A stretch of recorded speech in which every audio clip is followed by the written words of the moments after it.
అస్సలాము అలైకుం వరహ్మతుల్లాహి వబరకాతుహు. ప్రియమైన వీక్షకులారా, ఈరోజు మనం ఒక అద్భుతమైన కథలోకి ప్రవేశిస్తున్నాము. ఇది మొత్తం ఇస్లామిక్ ప్రపంచాన్ని ఆశ్చర్యపరిచిన ఒక సంఘటన. ఎవరు ఊహించని ఒక సంఘటన. మన ప్రియమైన ప్రవక్త ముహమ్మద్ నబి సల్లల్లాహు అలైహి వసల్లం గారి సమాధిని తరలించే ప్రయత్నంలో జరిగిన అద్భుతమైన సంఘటన. ఇది ప్రజలను ఆశ్చర్యపరచడమే కాకుండా ఈరోజు కూడా చర్చించబడే ప్రశ్నలను లేవనెత్తింది. ఏమి జరిగింది ఈ ప్రయత్నంలో, అల్లాహ్ యొక్క ఏ జోక్యం జరిగిందనేది మనం కలిసి కనుగొనబోతున్నాము. ఇదంతా సౌదీ అరేబియాలో ఒక వివాదాస్పద నిర్ణయంతో ప్రారంభమైంది. ప్రవక్త ముహమ్మద్ నబీ సల్లల్లాహు అలైహి వసల్లం గారి సమాధిని ఒక అజ్ఞాత ప్రదేశానికి తరలించాలనే ప్రతిపాదన. ఈ ప్రతిపాదన చాలా ఆశ్చర్యకరమైనది. ఇది ముస్లిం ప్రపంచంలో గొప్ప అలజడికి కారణమవుతుందని అనిపించింది. ఈ ప్రతిపాదనను ముందుకు తెచ్చినది ఒక సౌదీ ఇంజనీర్. మదీనాలోని ప్రవక్త గారి మస్జిద్ విస్తరణకు దారి తీసే ఉద్దేశ్యంతో ఈ ప్రతిపాదన చేశాడు.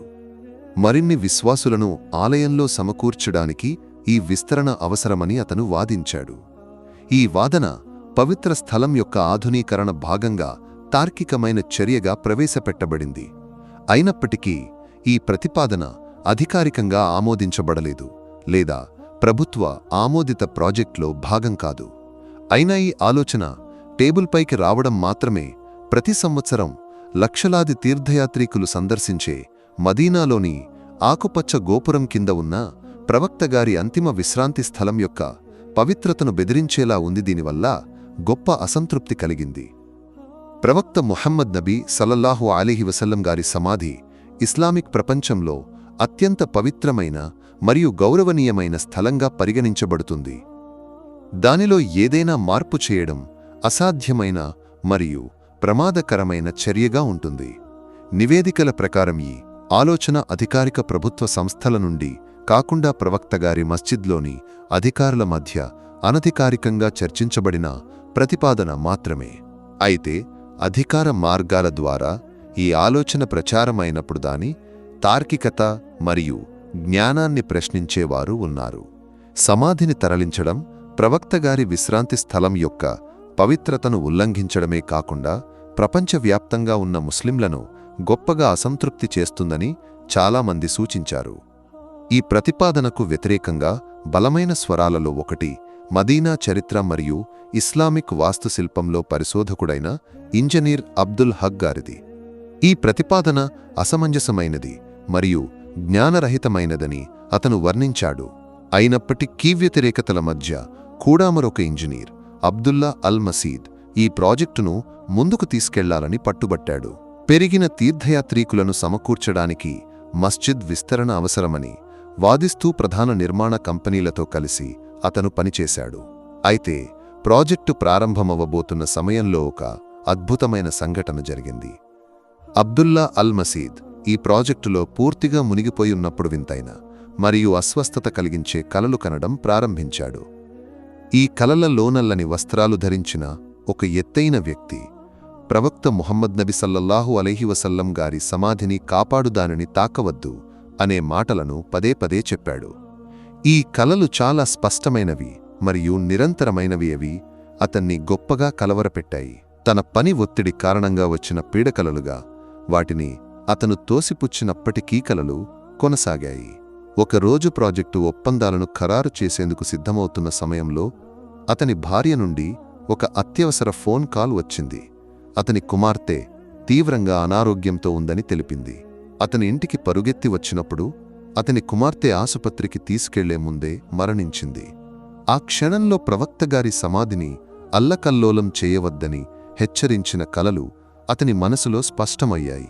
ఈ విషాదం యాదృచ్ఛికం కాదని అతని హృదయం గ్రహించింది. కుమార్తెను కోల్పోయిన దుఃఖంతో తల్లడిల్లిన అబ్దుల్లా వెంటనే తిరిగి వచ్చి కంపెనీతో ప్రాజెక్టును నిలిపివేయమని కోరాడు. కన్నీళ్లతో ఒప్పందాలను కాల్చివేసి ప్రవక్తగారి సమాధిని అల్లకల్లోలం చేసే ప్రణాళికలను ముందుకు తీసుకెళ్లలేనని ప్రకటించాడు. ప్రవక్త ముహమ్మద్ నబి సల్లల్లాహు అలైహి వసల్లం గారి సమాధి దేనికంటే విలువైనది, దానిని తాకవద్దు అని అతను బహిరంగంగా ప్రకటించాడు. ఈ దుఃఖ క్షణంలో ఇది అల్లాహ్ నుండి వచ్చిన సందేశమని, దానిని విస్మరించలేనిదని అతను గ్రహించాడు.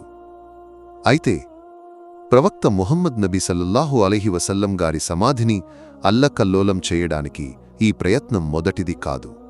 చరిత్రలో నబిగారి సమాధిని హాని చేయడానికి లేదా అపవిత్రం చేయడానికి అనేక ప్రయత్నాలు జరిగాయి. మొదటి తెలిసిన ప్రయత్నం హిజ్రా 5వ శతాబ్దంలో ఫాతిమిద్ ఖలీఫా కాలంలో జరిగింది. అప్పుడు ఈజిప్ట్ పాలకుడు అన్ని లాభాలు తన ఖజానాకు చేరాలని నమ్మి మదీనాకు ఒక సైన్యాన్ని పంపాడు. ఈ బెదిరింపుతో భయపడిన మదీనా ప్రజలు అల్లాహ్ను ప్రార్థించారు. ఆ రాత్రి అల్లాహ్ ఒక శక్తివంతమైన గాలిని పంపాడు. అది ఆక్రమణకారులను చెదరగొట్టి ప్రవక్తగారి సమాధి దగ్గరకు చేరనివ్వలేదు. రెండవ ప్రయత్నం అబ్బాసిద్ ఖలీఫా హయాంలో జరిగింది. ప్రవక్తగారి మస్జిద్కు ఆనుకుని ఉన్న ఒక ఇంటి నుండి సొరంగం తవ్వే ప్రయత్నం జరిగింది. కార్మికులు సమాధి దగ్గరకు చేరుకున్నప్పుడు వింతైన కాంతులు మరియు పవిత్ర స్థలాన్ని అల్లకల్లోలం చేయవద్దని హెచ్చరించే శబ్దాలు వినిపించాయి. భయపడిన వారు వెంటనే ఆపి ఆ పనిని పూర్తి చేయకుండా వెనక్కి తగ్గారు. మూడవ ప్రయత్నం హిజ్రా 557 సంవత్సరం లో సుల్తాన్ నూరుద్దీన్ పాలనలో జరిగింది. సుల్తాన్కు ఒక కల వచ్చింది. అందులో ప్రవక్త ముహమ్మద్ నబీ సల్లల్లాహు అలైహి వసల్లం గారు తన వేలితో ఏదో సూచిస్తూ హెచ్చరిక చేశారు. మేల్కొన్న వెంటనే సుల్తాన్ తన మంత్రులను పిలిచి విచారణ జరపమని ఆదేశించాడు. సమాధివైపు వెళుతున్న ఒక సొరంగాన్ని వారు కనుగొన్నారు.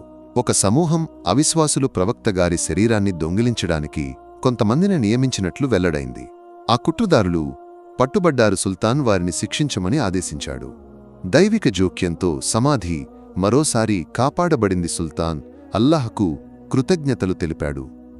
ఈ చారిత్రక సంఘటనలు చూపిస్తున్నాయి అల్లాహ్ తన అనంత జ్ఞానంతో ప్రవక్త ముహమ్మద్ నబీ సల్లల్లాహు అలైహి వసల్లం గారి సమాధిని ఎల్లప్పుడూ కాపాడాడు. గాలి ద్వారా, కాంతుల ద్వారా లేదా కలల ద్వారా అయినా అల్లాహ్ యొక్క రక్షణ దృఢంగా నిలిచింది. ప్రవక్తగారి సమాధి లక్షలాది ముస్లింల ఆరాధన మరియు జ్ఞాపకాల యాత్రలో మార్గదర్శిగా కొనసాగుతోంది. ఈ కథ పవిత్ర స్థలాల పవిత్రతను కాపాడే దైవిక జ్ఞానాన్ని గుర్తుచేస్తుంది. అన్ని స్తోత్రాలు లోకనాథుడైన అల్లాహకు చెందుతాయి. ఆయన అంతిమ దూత అయిన ప్రవక్త ముహమ్మద్ నబీ సల్లల్లాహు అలైహి వసల్లం గారికి శాంతి మరియు ఆశీర్వాదాలు కలగాలి. ప్రవక్తగారి వారసత్వాన్ని మనం గౌరవించాలి. పవిత్ర స్థలాల సమగ్రతను కాపాడాలి. విశ్వాసంలో దృఢంగా నిలబడాలి. అల్లాహ్ని సర్వవ్యాప్త కరుణను నేను వేడుకుంటున్నాను. ఈ లోకం మరియు పరలోకం యొక్క పరీక్షల నుండి నీలో ఆశ్రయం కోరుతున్నాను. అల్లాహ్ని ఆశీర్వాదం పొందినవారి మార్గంలో నన్ను నడిపించుని, కోపానికి గురైనవారి లేదా తప్పిపోయిన వారి మార్గంలో కాదు. అల్లాహ్ నాకు ఉపయోగకరమైన జ్ఞానం, అవగాహనతో నిండిన హృదయం, నీకు సంతోషాన్ని కలిగించే కార్యకలాపాలను ఇవ్వు. అల్లాహ్ నీ క్షమాపణను కోరడానికి మరియు నీతిమంతులతో ఉండటానికి నాకు శక్తిని ఇవ్వు. అల్లాహ్ నా ఆత్మ యొక్క చెడును, శైతాన్ యొక్క గుసగుసలను, ఈ లోకం యొక్క దోషాలను నన్ను రక్షించు. ఓ బలహీనుల రక్షకుడాని, రెక్కల కింద నాకు ఆశ్రయమివ్వునా. కుటుంబాన్నినా, ప్రియమైన వారిని, నాకు విలువైన వారిని అందరినీ కాపాడు. అల్లానా విశ్వాసంలో నన్ను దృఢపరచుని, జ్ఞాపకంలో నా హృదయాన్ని దృఢపరచు. పరీక్షలలో నా సంకల్ప శక్తిని బలపరచు. నా హృదయాన్ని శుద్ధి చేయినా, మనస్సును కేంద్రీకరించునా, కార్యకలాపాలను నీకు సంతోషకరంగా చెయ్యి. నా హృదయాన్ని వినయపూర్వకంగాని, సేవలో నిజాయితీగా చెయ్యి. అహంకారం లేదా గర్వం నాకు రానివ్వకు. ఆమీన్. అస్సలాము అలైకుం వరహ్మతుల్లాహి వబరకాతుహు.